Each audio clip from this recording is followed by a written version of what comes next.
तो आप लोगों ने कभी देखा होगा कि हमने कोई भी एक मेटल का फ्रेम लिया, सपोज टू बी, उस मेटल के फ्रेम में हमने क्या करा, थोड़ा सा सोप के फ्यूम्स भर लिए, सोप का लेदर भर लिया, मेटल के फ्रेम को झाग वाले सॉल्यूशन के अंदर डिप करते हैं तो हम देखते हैं एक बिल्कुल पतली सी एक फिल्म उस वाले फ्रेम के ऊपर क्या होती है, मार्क हो जाती है। Have you ever seen that?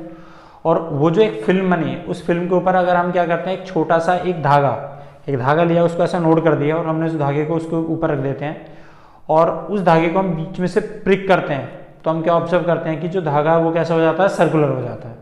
Have you ever seen that?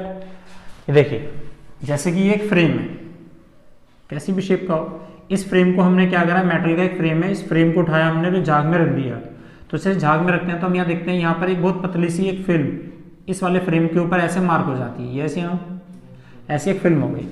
अब हमने क्या करा, यहाँ पर एक छोटा सा एक धागा लिया, उस धागे को ऐसा लिया और नोट बांध दिया, उसको ऐसा चारों तरफ से लूप बना लिया और उस धागे को जैसे हम सोप फिल्म के ऊपर रखते हैं तो हम देखते हैं ये धागा ऐसा इसके ऊपर आके ऐसा रखा जाता है।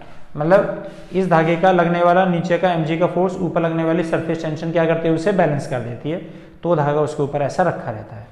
अब मेन चीज क्या जो हम इसमें ऑब्जर्व करते हैं, ऑब्जर्व ये करते हैं कि जैसे ही हमने एक ड्रिल ली, उस ड्रिल को लेकर जैसे हम इसको बीच में से ऐसा प्रिक करते हैं तो हम ये देखते हैं कि जो धागा ऐसा था, ये धागा कैसा हो जाता है, ऐसा सर्कुलर हो जाता है।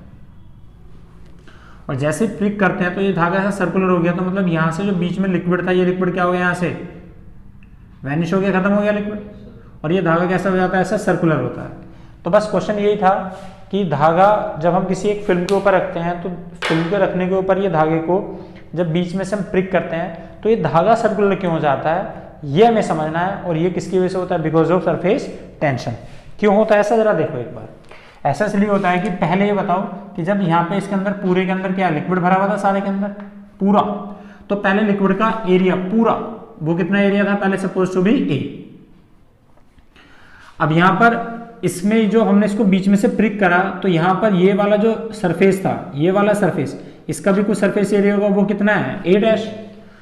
अब लिक्विड सिर्फ कहाँ पे है, तो आंसर है लिक्विड। अब बीच में तो कोई लिक्विड नहीं रहा यहाँ से यहाँ तक का, अब लिक्विड कहाँ पे है, यहाँ पे सरफेस में है, यस या नो। इसका सरफेस एरिया हमने कितना मान लिया, suppose to be delta A मान लिया। तो अगर इस पूरे फिल्म के एरिया में से, ये वाले एरिया में से अगर मैं इतना वाला एरिया को माइनस कर दूं, तो ए में से अगर मैं ए डैश को माइनस कर दूं तो मुझे क्या मिलेगा, इस फिल्म का एरिया मिल जाएगा जो अभी यहाँ पे परसिस्ट कर रहा है। अब ये बताओ कि जो ये फिल्म है यहाँ से यहाँ तक की, इस वाली जो सरफेस, ये वाले जो लिक्विड की यहाँ पे सरफेस है, ये सरफेस क्या करना चाहती है, आंसर है ये लिक्विड की सरफेस की प्रॉपर्टी है। अगर लिक्विड की सरफेस की प्रॉपर्टी है तो वो क्या काम करेगी, सरफेस टेंशन। तो सरफेस टेंशन के लिए फोर्स लगाएगी, उस फोर्स से सरफेस क्या करना चाहती है, अपने एरिया को मिनिमाइज करना चाहती है। क्या करना चाहती है, तो आप मुझे बता सकते हो कि ये जो सरफेस है, ये वाली जो सरफेस है, इस सरफेस का एरिया कितना है, डेल्टा है। ये सरफेस क्या था उसका, जो टोटल पहले एरिया था। ये वाला ए डैश एरिया कितना है, इस वाले लूप का एरिया जो हमने धागा यहाँ रखा था, इसका एरिया है। अब इसके अंदर यहाँ पे तो लिक्विड रहा नहीं है वाला, तो ये एरिया कितना, दिस इज ए डैश, तो इसका एरिया बचा ये। अब मुझे छोटी सी बात बताओ, अगर मैं मैथमेटिक्स में छोटी सी कैलकुलेशन करूं कि अगर एक वैल्यू 10 है, इस 10 में से अगर मुझे यहाँ पे 2 माइनस करना हो तो इसका रिजल्ट कितना मिलेगा मुझे, 8। इस 10 में से अगर मुझे 4 माइनस करना तो रिजल्ट कितना मिलेगा, 6। इस 10 में से अगर मुझे 7 माइनस करना तो रिजल्ट कितना मिलेगा, 3।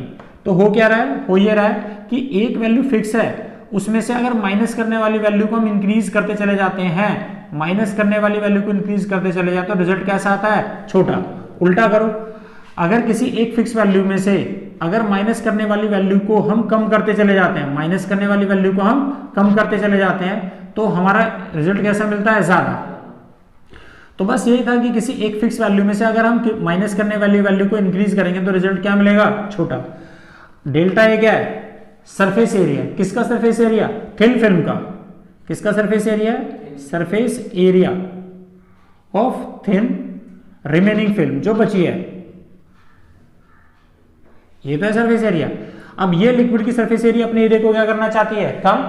अब ये बताओ ये सरफेस एरिया कम कैसे हो सकता है, जब ए डैश क्या है, वो वाले लूप का एरिया, धागा जो हमने इसके अंदर रखा था, तो ये वाला धागा का जो एरिया है वो एरिया कैसा हो, मैक्सिमम हो या मिनिमम हो, हाँ जी। डेल्टा ए कम होना चाहता है तो डेल्टा ए कम कब हो सकता है, मैं इसका रिजल्ट कम चाहता हूं, ये रिजल्ट कम हो, ये रिजल्ट कम कब हो सकता है, जब माइनस करने वाली वैल्यू कैसी हो, बड़ी हो। अब ये हमें मैथमेटिक्स में हमें छोटी क्लासेस में हम लोगों ने पढ़ा है।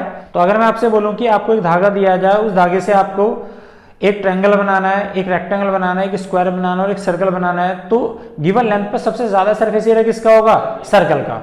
और गिवन वॉल्यूम पे सबसे कम सरफेस एरिया किसका होता है? स्फीयर का। इसलिए गिवन वॉल्यूम पे पानी हमेशा अपने एरिया को क्या करना चाहता है? मिनिमम। इसलिए कैसे होता है? स्फेरिकल फॉर्म में।